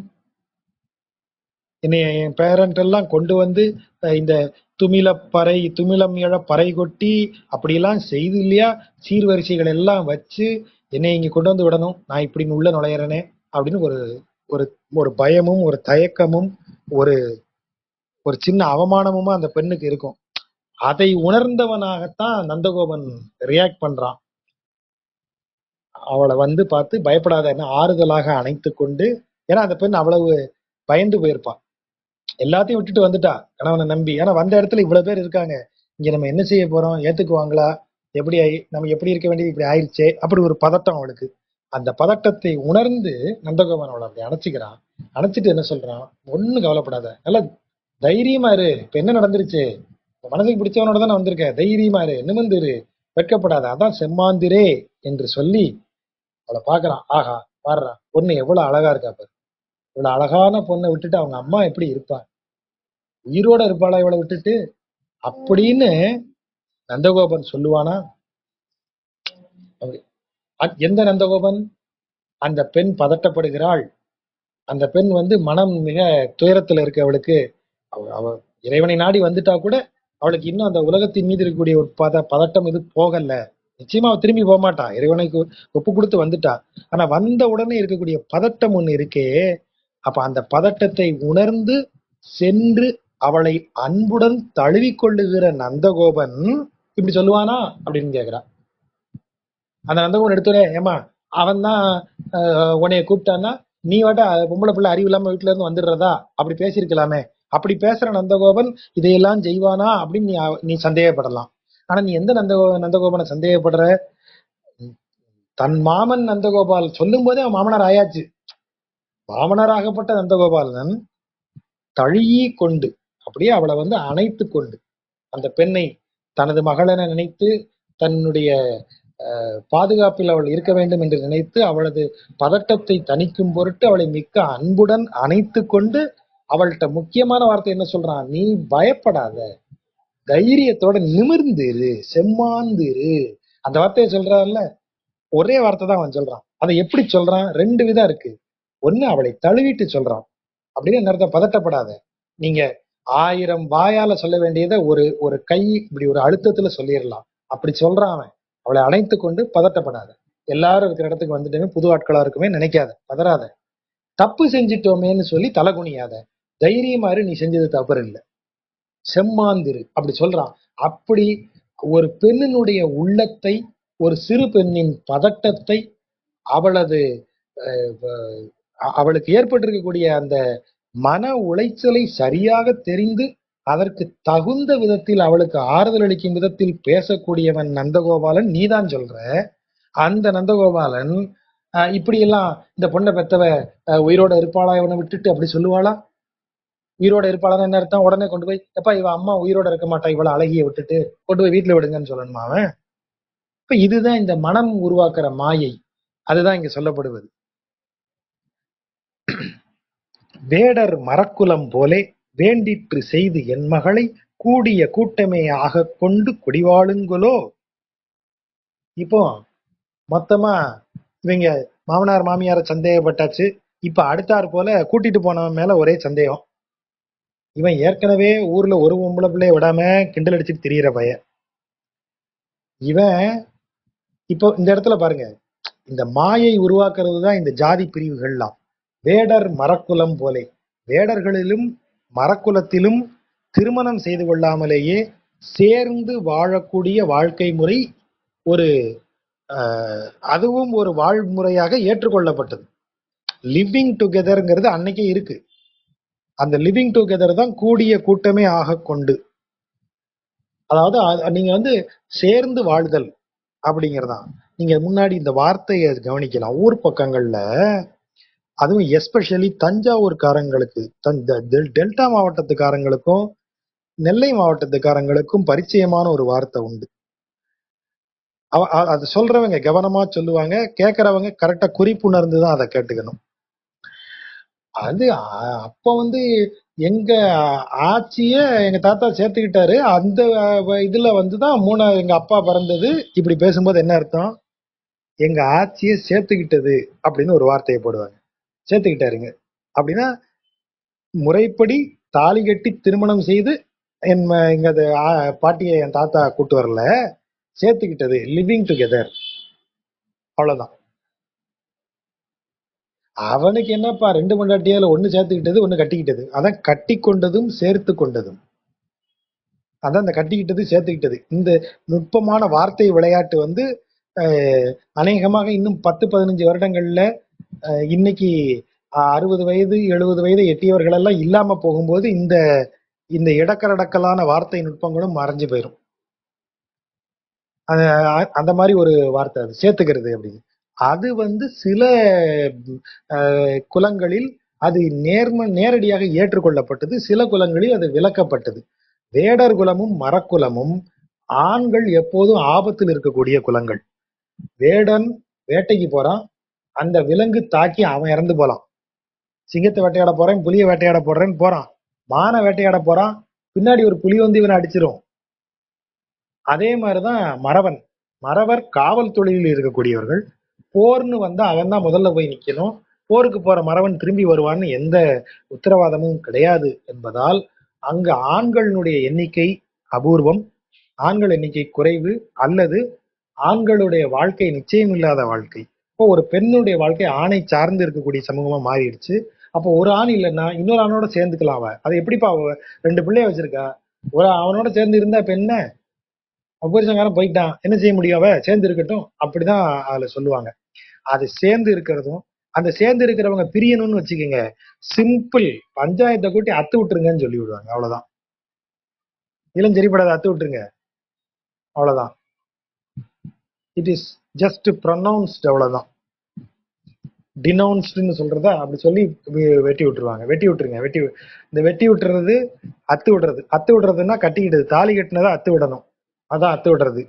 வெட்டி விடுறது அப்படின்னா இந்த லிவிங் டுகெதர்ல இருந்து பிரிஞ்சுக்கிறது, அவ்வளவுதான். அப்போ டிக்ளேர் பண்ணிடுறோம், நாங்க இனிமே ஒன்னா இருக்க மாட்டோம், ஒன்னா இல்லை அப்படின்னு. ஸோ இது எல்லாமே இந்த நுட்பம். இத மாதிரி இருக்க மாதிரி இஷ்டத்துக்கு செய்யறது, அதான் வேண்டிற்று செய்து. அந்த வேடர் குலத்திலையும் மரக்குலத்திலையும் அதுக்கு ஒரு நியாயம் இருக்கு. அந்த மாதிரி அவங்க இஷ்டத்துக்கு செய்யற மாதிரி என் மகளையும் செஞ்சு அந்த மாதிரி ஒரு குடி வாழ்க்கைய வாழ போறானா இவன், என்ன செய்ய போறான், இந்த மரக்குலத்துல செய்யற மாதிரி வேடர் குலத்துல செய்யற மாதிரி இஷ்டத்துக்கு என்னத்தையாவது ஒண்ணு செஞ்சுக்கிட்டு கூடி வாழ்றதுதான் வாழ்க்கைன்னு என் பொண்ணை அப்படி செஞ்சு அந்த மாதிரி குடி வைக்க போறானா என் பொண்ண? இல்லை என்றால் நாடும் நகரும் அறிய, நகருங்கிறது நான் இருக்கிறது, நாடும் ஊரும்னு சொல்றது இல்லையா, ஊருங்கிறது நான் இருக்கிற இடம், என்னை சுற்றி இருக்கக்கூடியவர்கள் சுற்றத்தார் இருக்கிற இடம் ஊரு. நாடுங்கிறது பிறர் அனைவரும் இருக்கக்கூடிய இடம். அதான் என் நாடும் நகரும் அறிய நல்லதோர் கண்ணாலம் செய்து மிக அருமையாக திருமணம் செய்து சாடு இறப்பாய்ந்த பெருமான் தக்கவா கைப்பற்றுங்களோ. சகடாசுரனை வதம் செய்த பெருமான் தக்கவாறு, அதாவது பொருத்தமாக, என் பொண்ணிற்கு ஏற்றவாறு, என் பொண்ணினுடைய அந்தஸ்துக்கு ஏற்றவாறு அவளை கைப்பற்றுவாரா, அதாவது திருமணம் செய்து கொள்வாரா, முறைப்படி திருமணம் செய்து கொள்வாரா. முறைப்படி திருமணம் செய்து கொள்வாரா யாரு? சாடு இறப்பாய்ந்த பெருமான். அவன் குழந்தையாக இருக்கும் போதே ஒரு அசுரனை வதம் செய்து நியாயத்தை காப்பாற்றியவன், தவறை தடுத்து நிறுத்தியவன். அவன் அப்படி செய்வானா அப்படின்னு கேக்குறான். அவன் யாரோ சாதாரண ஆள் இல்லை, சாடு இறப்பாய்ந்த பெருமான் அவன். அப்பேற்பட்டவன் தன் காலால் ஒரு உதையாலேயே ஒரு அசுரனை இல்லாம ஆக்கிய ஒரு பெருமான நீ எப்படி சந்தேகப்படுற? இவன் சும்மா லிவிங் டுகெதர் மாதிரி எனத்தையாவது கூட்டு போய் இஷ்டத்துக்கு வாழ்ந்துட்டு விட்டுருவானா என் பொண்ணு? அப்படியே இல்ல, ஊர் உலகம் எல்லாம் அறியும்படியாக பிரமாதமாக கல்யாணம் பண்ணி அவளை கைத்தளம் பற்றி ஊரறிய எல்லோரும் அறிய இவள் என் மனைவின்னு சொல்லுவானா? அண்டம்ங்கிறது எல்லாத்தையும் உள்ளடக்குனது. அது எல்லாவற்றிற்கும் அதற்கு மேல் இருக்கக்கூடிய அமரர் உலகிற்குமே பெருமான். இந்த அண்டத்திற்கும் அமரர் உலகிற்கும் பெருமானாக இருக்க தலைவனாக இருக்கக்கூடியவன் ஆழியான். ஆழியை கையில் ஏந்திய என் பிரான் பெருமான் இன்று என் மகளை பண்ட பழிப்புகள் சொல்லி பரிசு அற ஆண்டிடுங்கொலோ. அது கல்யாணம் ஆன புதுசு நல்லா தான் இருக்கும். ஆனா அதுக்கப்புறம் கொஞ்ச நாள் கழிச்சுதான், என்ன உனக்கு ஒழுங்கா காஃபி போட தெரியாதா? உங்க அம்மா உன்னை என்ன சொல்லி வளர்த்துருக்கா? ஒழுங்கா ஜீனி போட தெரியாதா? காஃபில இப்படித்தான் ஜீனியை இவ்வளவு போட்டு பாயசம் மாதிரி குடிப்பியா? அப்படின்னு எல்லாம் கேட்கறது இருக்கு இல்லையா? இப்படி ஒவ்வொன்னா சொல்லி சொல்லி கிண்டல் பண்றதுதான் பண்ட பழிப்புகள் சொல்லுதல். சோ இந்த பண்ட பழிப்புலாம் சொல்லி பரிசு அற. பரிசு அறனா அந்த முறைமை தவறும்படி ஆண்டிடும். ஆண்டிடும்னா அதிகாரம் பண்றது. அப்படியெல்லாம் அதிகாரம் பண்ணுவானா என் பொண்ண? அப்படி எல்லாம் செய்வானா? யாரு? அண்டத்து அமரர் பெருமான். இந்த உலகிற்கும் தேவருலகிற்கும் அதிபனானவன் ஆழியான். ஆழிங்கிறது தர்ம சக்கரம். அதான் இங்க முக்கியம். தர்ம சக்கரத்தை கையில ஏந்தியவன் இந்த பொண்ணை கண்ணாபனான்னு தப்பு சொல்லி அவ நீ செய்யறது நல்லா இல்ல, வாயில வைக்க வழங்கல, என்னத்தை கத்துக்கிட்டு வந்த உங்க வீட்டுல, அப்படியெல்லாம் சொல்லி என் பொண்ணை ரொம்ப கொடுமைப்படுத்துவானோ, கண்ணாபனான்னு அதிகாரம் பண்ணுவானோ? யாரு? தர்ம சக்கரத்தை கையில ஏந்தியவன், தேவர்களுக்கெல்லாம் தலைவன், இப்படி செய்வானான்னு கேக்குற. கொண்டு குடிவாழ்க்கை வாழ்ந்து கோவலப் பட்டமும் கவித்து பண்டை மனாட்டிமார் முன்னே பாதுகாவல் வைக்குங்களோ. அல்லது இப்படி செய்வானா? எப்படி? கொண்டு நல்ல விதமாக வைத்துக்கொண்டு குடிவாழ்க்கை வாழ்ந்து பிறரெல்லாம் பாராட்டும்படி நல்லவதான ஒரு வாழ்க்கையை அவளோடு வாழ்ந்து அவளுக்கு கோவல பட்டம் கவித்து தன்னுடைய பட்ட மகிழ்ச்சிகள் ஒவ்வொருவருக்கும் அவளுக்கு ஒரு பட்டம் கொடுக்கறது இருக்கு இல்லையா? பட்ட மகிழ்ச்சினா இவதான் என்னுடைய மனதிற்கு இனியாள், அந்த மாதிரி ஒவ்வொருத்தருக்கும் ஒண்ணு கொடுக்கறது. அந்த மாதிரி இவளுக்கு ஒரு இடைக்குல அரசிங்கிற மாதிரி ஒரு பட்டத்தை எதையாவது கொடுத்து பண்டை மனாட்டிமார், ஏற்கனவே இருக்கிற பழைய பொண்டாட்டிகள்லாம் இருக்காங்கல்ல, அவங்க முன்னாடி பாதுகாவல், இவளுக்கு ஒரு அந்தப்புறம் வைத்து இவளுக்கு ஒரு அதிகாரத்தை கொடுத்து அப்படி வைப்பானா என் பொண்ண? அப்படி வைப்பானா? இல்லைன்னா நீ செய்யறது சரியில்லை, அப்படி இருக்கு இப்படி இருக்குன்னு குத்தம் குறை சொல்லி அவளை இது மாதிரி பண்ணுவானா? முறைகெட அவளை அதிகாரம் பண்ணுவானா அப்படின்னு கேக்குறான். யாரு? அண்டத்து அமரர் பெருமான் ஆழியான் அப்படி செய்வானான்னு கேக்குறான். குடியில் பிறந்தவர் செய்யும் குணம் ஒன்றும் செய்திலன். என்ன சந்தேகம்னா, இப்ப அவனை நேரடியா திட்ட ஆரம்பிச்சாச்சு. நல்ல குடியில பிறந்தவன் நல்ல செய்யக்கூடிய மாதிரி ஒரு காரியத்தை அவன் செஞ்சிருக்கானா? செஞ்சதில்லை. குணம் ஒன்றும் செய்திலன். என்ன குணம்? குடியில் பிறந்தவர் செய்யும் குணம். திரும்ப திரும்ப பாருங்க, குடி அந்த ஜாதி வந்துகிட்டே இருக்கு தெரியுதா? வேடர் குலம் மரக்குலம் போலே குடியில் பிறந்தவர். அப்புறம் இங்க ஒவ்வொரு இடத்துலயும் அந்த வார்த்தை ஒரு பெருமகளாய் குடி வாழ்ந்து எல்லாமே. அதுக்கு முன்னாடி ஒருவரை கோபாலர், ஒன்றும் அறிவு ஒன்று இல்லாத அறிவே இல்லாத இடையர்கள் இடைச்சாதியை திட்டியாச்சு, வேடர் மரக்குல சாதியை திட்டியாச்சு, ஒண்ணுமே கிடையாது அப்படின்னு. இங்க இப்ப என்ன சொல்றது? இவன் நல்ல குடியில பிறந்திருந்தா இவனுக்கு நல்ல புத்தி இருந்திருக்கும். நல்ல குடியில பிறந்தவங்க செய்யற மாதிரி ஒரு காரியத்தையும் இவன் செய்யலையே. குடியில் பிறந்தவர் செய்யும் குணம் ஒன்றும் செய்திலன், அந்தோ ஐயோ நடை ஒன்றும் செய்திலன். சரி, குலத்துல பிறந்த குணம்தான் இல்லைன்னா நல்ல விதமா நடந்துக்கிற சுய அறிவாவது இருக்கா? சுய அறிவின் அடிப்படையிலாவது நடைங்கிறது நம் கால்கள் செய்வதால் நடை. அதாவது நமக்கு நாமே வைத்துக் கொள்ளக்கூடிய முறைமைதான் நடைங்கிறது. குணம் அப்படிங்கிறது நமக்கு வருவது, உருவாக்கப்படுவது குணம்.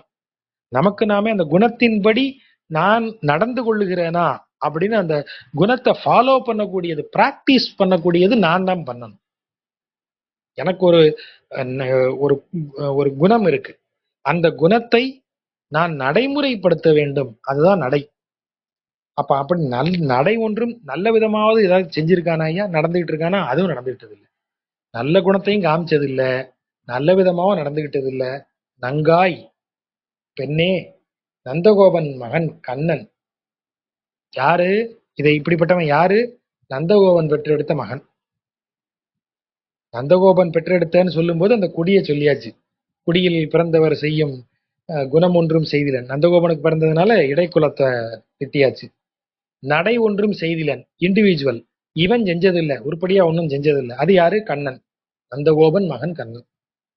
இடை இருபாலும் வணங்க இளைத்து இளைத்து என் மகள் ஏங்கிக் கடைகயிறே பற்றி வாங்கி கைத்தழும்பு ஏறிடுங்கொலோ.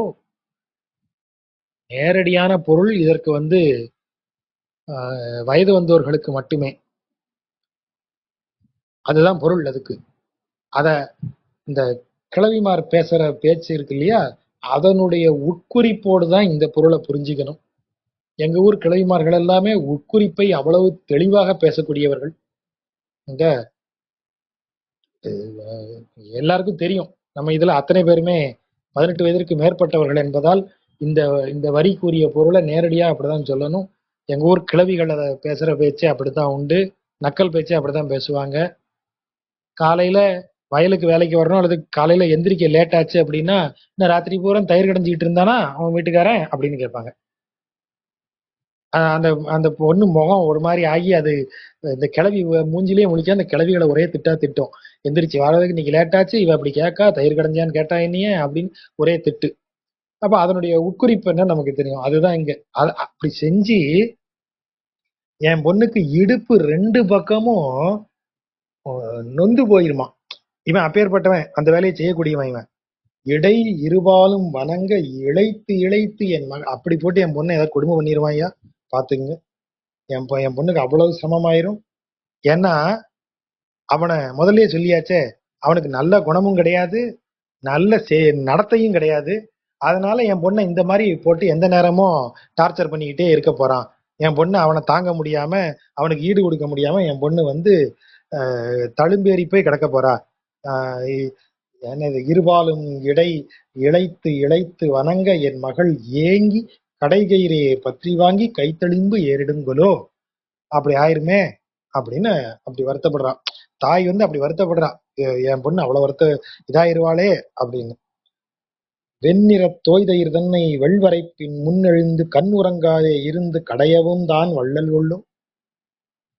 என் பொண்ணு இன்னும் தன் மனதிற்குள் இருக்கக்கூடிய விஷயங்கள், தனது ஆன்மாவை உணர்ந்த அவள் தன்னுடைய எந்த விதமான மாயைக்கு உட்பட்டு இருக்கக்கூடியவற்றை, தனது நான் என்னும் அகந்தை உருவாக்கிய எதையும் இன்னும் எடுத்து கொண்டு வைக்க தெரியாதவள். அதற்கு முன்பே அவனுக்கு ஆட்பட்டு விட்டாள். இந்த மாயைக்கு, இந்த உலகத்துல பிறந்து வளர்ந்து இந்த புலன்களினுடைய உலகத்திற்குள் போறதுக்கு முன்பே இறைவனை கண்டுட்டா. அதுதான் முதல் பாட்டுல அவ சொல்ற நாள் மலர் பனி பெய்து, அன்று மலர்ந்த மலர் அது. அப்படி மலர்ந்த உடனேயே அதுக்கு இறைவனது அருள் வந்துருச்சு. ஆகவே அந்த அது அப்படி போயிடுச்சு. அதனால அப்படி எதுவும் அவளுக்கு இன்னும் செய்ய தெரியாது. அவனு விடிகாலையை எந்திரிச்சு தயிரை உறவு தயிரை எடுத்து அதை கடைஞ்சி அதுல வெண்ணெயை எடுத்து மோராக்கி வெண்ணெயை காய்ச்சி நெய்யாக்கி இதெல்லாம் செய்ய தெரியாதவ. அதுக்கு முன்னாடியே நீ தூக்கிட்டு போயிட்ட அவளை. ஒன்னிற தாமரை செங்கன் உலகளந்தான் என் மகளை பன்னறையா பணிகொண்டு பரிசர ஆண்டிடுங்களோ. ஒன்னிற தாமரை செங்கன், அழகிய கண்களை உடையவன், தாமரை போன்ற செம்மையான கண்களை, செவ்வறிவோடிய கண்களை உடையவன். அவன் யாரு? உலகத்தையே அளந்தவன். அவன் டயலாக பாருங்க. ஒன்னிற தாமரை செங்கன் உலகளந்தான் அவன் என் மகளை பன்னறையாகனா நீதிக்கு புறம்பாக, அநீதியாக, அநியாயமா என் பொண்ணை பணி கொண்டு இவளுக்கு வேலையெல்லாம் வச்சு இவளை டார்ச்சர் பண்ணி இவளை அதிகாரம் பண்ணுவானா? யாரு? உலகையே அளந்தவன். உலக அளந்தவனுக்கு இந்த பொண்ணு எப்படி அளக்கணும்னு தெரியாதா? ஆனா இவன் நினப்பு, என் பொண்ணுக்கு எந்த வேலையும் செய்ய தெரியாது. வெண்ணிற தோய்தயிர் தன்னை வெள்வரைப்பின் முன்னெழுந்து கண்ணுறங்காதே இருந்து கடையவும் தான் வள்ளல் கொள்ளும். அவன் இந்த மாதிரி பிராக்டிஸ் எல்லாம் பண்ணலையே. உன்னை அடையிறதுக்கு அஷ்டாங்க யோகம் பயின்று நித்திரையின்றி அமர்ந்து ஊழ்கத்தில் அமர்ந்து உன்னுடைய பெயரை இத்தனை முறை ஜபித்து இன்னென்ன ப்ராசஸ் படியெல்லாம் வரலையே அவ. அப்படிலாம் அவளுக்கு எதுவும் தெரியாதே. நீயே கதின்னு ஒரே போடா போட்டு உன்கிட்ட வந்துட்டா, சரணடைஞ்சிட்டா, நேரம் வந்து சேர்ந்துட்டா. ஆகவே நீ அவளை எப்படி நடத்துவ? அவளை கொஞ்சம் அநீதியாக கொஞ்சம் டார்ச்சர் பண்ணி அவளுக்கு நிறைய வேலைகள் எல்லாம் கொடுத்து அவளை அதிகாரம் பண்ணி நீ அவளை தரக்குறைவா நடத்துவாயா அப்படின்னு கேக்குறோம். இது அத்தனையுமே ஒரு ஜீவாத்மா இறைவனை அடைந்த பின்பு அந்த ஜீவாத்மாவோடு தொடர்புடைய ஒரு உலகியலான விஷயங்கள் அந்த ஜீவாத்மாவை நினைத்து இப்படி இந்த மாயைக்குள்ள உட்படும். ஐயப்படும் ஒரு மனது இந்த பக்கத்துல இப்படி உட்கார்ந்துருக்கு. ஐயப்படும் மனது வந்து அவ போன இடம் வந்து நல்ல இடம் தான் அதுக்கு தெரியும். ஏன்னா இங்க சொல்றது பூரா என்ன சொல்றா? யசோதைய சொல்றா, பெருமகளாய் குடிவாழ்ந்து பெரும்பிள்ளை பெற்ற யசோதை. நந்தகோபாலனை பத்தி சொல்றா, அவன் தான் வந்து அவளை சரியான விதத்துல புரிந்து கொண்டு தழுவிக் கொண்டு செம்மாந்திரே என்று சொல்லக்கூடியவன் அவன். சரி, இவன் கூட்டு போனவன் எப்பேற்பட்டவன்? அவன் வந்து ஒரு தாமோதரன், அமரர் பதி அவன். இங்க என்ன சொல்றது, சாடுகிற பாய்ந்த பெருமானவன், அண்டத்து அமரர் பெருமான், ஆழியான், ஒன்னிற தாமரை செங்கன் உலகளந்தான். இப்பேற்பட்ட பெருமையெல்லாம் சொல்லியிருக்கிய அவனுக்கு. அப்பேற்பட்ட பெருமை உடையவன் அந்த பெண்ணை அப்படி விட்டுருவானாங்கிறது உனக்கு ஐயம் வரக்கூடாது இல்லையா? ஆனா அந்த ஐயம் வரும் மனதைத்தான் இங்கு திரும்ப திரும்ப குறிப்பிட்டு சொல்றார். இதில் கவனமாக நாம இருக்க வேண்டும். அப்போ அந்த அந்த கடைசி பாட்டுல ஒரு குறிப்பு வைக்கிறார் பாருங்க, மாயவன் பின் வழி சென்று. அப்ப இதுதான் மாயவன், இவன் உருவாக்குற மாயை இது. நீங்க அந்த மாயைக்கு பின்னால செல்லும் போது அங்க போய் ஒவ்வொரு இடமா அவன் மாயையை தொடர்ந்து நீங்க போய்கிட்டே இருங்க. அந்த ஜீவாத்மா எப்படியெல்லாம் இறைவனிடத்துல போய் சேர்ந்திருக்குன்னு உங்களுக்கு தெரியும். அவன்தான் மாயவன், அவனே மாயவன். இந்த மாயையையும் உருவாக்கக்கூடியவன் அவன்தான். அததான் நீங்க வழியிடை மாற்றங்கள் கேட்டு அப்படி அதை தொடர்ந்து போகும்போது நீங்க என்ன ஆவீங்க? அந்த அந்த அந்த மாயைக்குரியவனை பற்றிய தகவல்கள் எல்லாம் உங்களுக்கு வந்து சேரும். நீங்க அவனை நம்பல, அதனால அவனை போய் சேர மாட்டீங்க. ஆனா அவனை குறித்த எல்லாம் உங்களை வந்து சேரும். வழியிடை மாற்றங்கள் கேட்டு ஆயர்கள் சேரியிலும் புக்கு. நீங்க எங்க போய் சேருவீங்க? இப்படியே அவன் செய்யற மாயைகள், இந்த கிருஷ்ணன் இப்படியா, கிருஷ்ணன் அப்படியா, அவன் என்ன செஞ்சிருக்கானா, என் பொண்ணை கூட்டு போனானா, பாத்தீங்களா பாத்தீங்களான்னு ஒவ்வொரு இடமா கேட்டு, நீங்க அவனை பார்க்கணும்னா இங்க போய் கேளுங்க, அவனை பார்க்கணும்னா அங்க போய் கேளுங்க. இந்த இங்க ஒருத்தர் நாமதேவர்னு இருக்காரு, அவர் பாடின பாட்டை கேளுங்க, அதை வச்சு போனா அவனை பிடிச்சிடலாம். இங்க ஒருத்தர் கபீர்னு ஒருத்தர் பாடியிருக்காரு, அவரை பத்தி, அவரை போய் கேட்டீங்கன்னா இப்படியாக வழியிடை மாற்றங்கள் கேட்டு எங்க போய் சேருவீங்க? ஆயர்பாடியில போய் சேருவீங்க. ஆயர்கள் சேரியிலும் புக்கு. ஆயர்கள் சேரி எது? இங்க இறைவனை சுற்றி அவனுடைய பெருமையை பாடக்கூடிய பாகவதர்கள் இருக்கிற இடத்துக்குள்ள போய் சேருவீங்க. சேர்ந்து அங்குத்தை மாற்றமும் எல்லாம், அங்கு உனக்கு எல்லாத்தையும் சொல்லுவாங்க. அப்பா நீ இப்படி நினைக்கிறியா, உன் பொண்ணு இப்படி இருப்பா, நீ ஜீவாத்மா இப்படி இருக்கணும், நீ இப்படி உணரணும், இதுதான் அவனுடைய மாயை, இது அவனுடைய லீலை, இதை தாண்டி இதுவே அவனது பெருமை, இதையெல்லாம் அங்க சொல்லுவாங்க. இப்படி சொல்லப்படுவதை இந்த தாய் சொல்லிய சொல்லை, இப்படியாக இந்த விஷயத்தை இந்த மாதிரி சொன்ன தாய் அவளுடைய குரல்ல சொன்னதை, யார் சொன்னத? புதுவை பட்டன் சொன்ன சொல்லை தூய தமிழ் பத்தும் வல்லார் அவன் சொன்ன அந்த தாயவள் சொன்ன சொல்லாக இந்த புதுவையைச் சேர்ந்த வில்லிபுத்தூரார் சொன்ன இந்த 10 பாடல்களையும் நன்கு வாசித்தவர்கள், உணர்ந்து வாசித்தவர்களுக்கு தூமணி வண்ணனுக்கு ஆளரே, அவனுடைய ஆளாக, அவனுடைய அடியானாக ஆவார்கள் அப்படின்னு சொல்லி முடிக்கிறார். நன்றி. நண்பர்களுக்கு ஏதாவது கேள்வி இருந்தா கேட்க. நன்றி ஜெயசா, அருமையா இருந்தது. கேள்விகள் இருந்தா அமுதா, முத்துகிருஷ்ணன் சார், ஆனந்த்குமார் சார், யாருக்காவது கேள்விகள் இருந்தா கேளுங்க.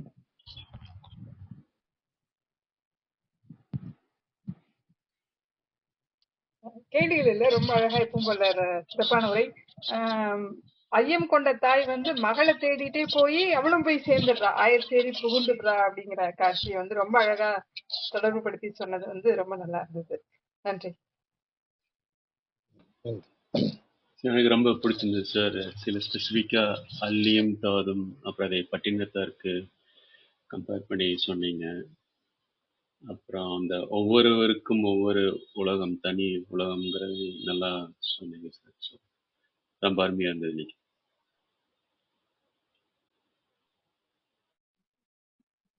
நன்றி ஜெஜா, ரொம்ப அருமையா இருந்தது. மாயவன் பின்னாடி போனா மாயை பின்னாடி தானே போகணும், எப்படி பரமாத்மாவை போய் பாக்குறது?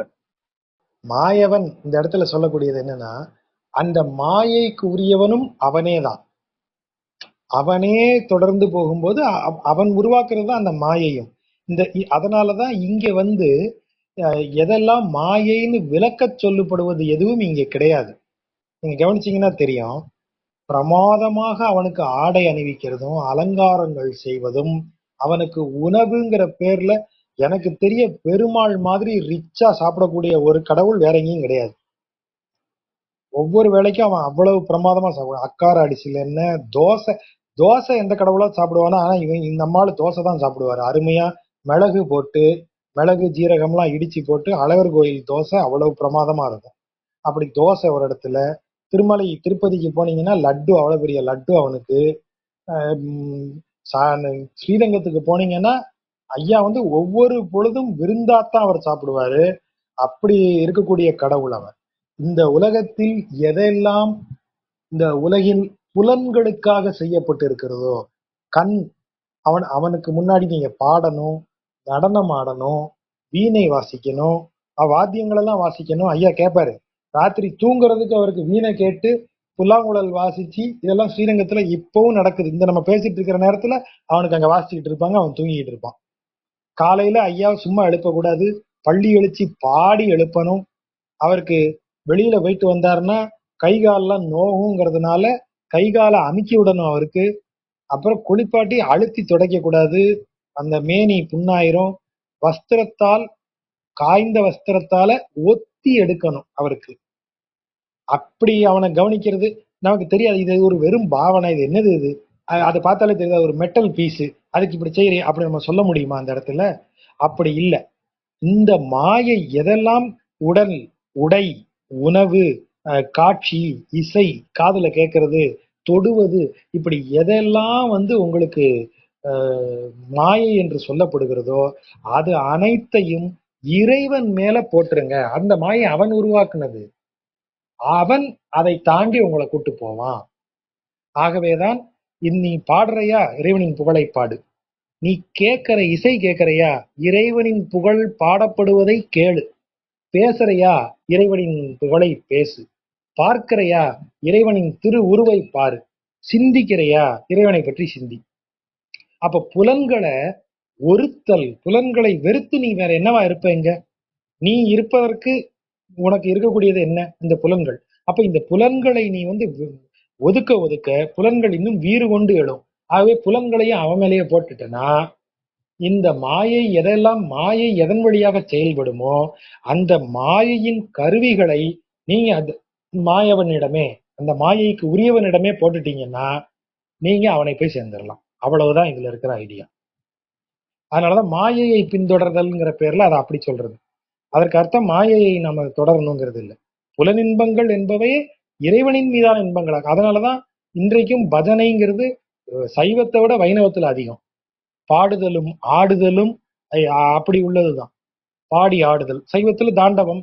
இங்கே சும்மாவே கிருஷ்ணனை குழந்தையா நினைச்சு பாடுறது என்ன, ஆடுறது என்ன, எத்தனை பாடல்கள் இருக்கு, எவ்வளவு டான்ஸ் ஆடுறாங்க. தன்னை மறந்து, தன்னிலை மறந்து பாடுபவர்களும் ஆடுபவர்களும் இன்றைக்கு நீங்க பன்றிபுரத்துல பார்க்கலாம். அவ்வளவு பிரமாதமா தன்னிலை மறந்து அவங்க இறைவனோட ஐக்கியமா இருப்பாங்க. அது புலன்களின் இந்த மாயையின் வழின்னு எதை சொல்லுகிறீர்களோ அதன் வழியா இறைவனை போய் சேர்றது. அதுதான் இந்த இடத்துல நம்ம பொருள் எடுத்துக்கணும். நன்றி ஜாஜா. அதே மாதிரி நேற்று கூட ஒரு டிஸ்கஷன்ல இந்த புருஷன், பிரகிருதி, சிவாத்மா, ஆன்மா, இந்த மூன்றும் தனி இருப்புகளாக வந்து விஸ்வாத்மத்துல சொல்லப்படும். மாயை பிரம்மத்தில் ஒரு பகுதியாக, அதாவது இந்த பிரகிருதியை மாயையிலிருந்து தோற்றுவித்ததாக பரமாத்மா தன்னுடைய பகுதியான மாயையிலிருந்து பிரகிருதியை தோற்று வைத்ததாக கூறப்படும். இந்த மூன்றும் தனித்தனி இருப்புகளாகவே அறியப்படுகிறது இல்லையா? ஆமா ஆமா ஆமா, அவனுடைய கூறுதான் அதுவும். அவன் விசேஷித்த ஒன்றுதான் அது. ஆமா, நன்றி நன்றி.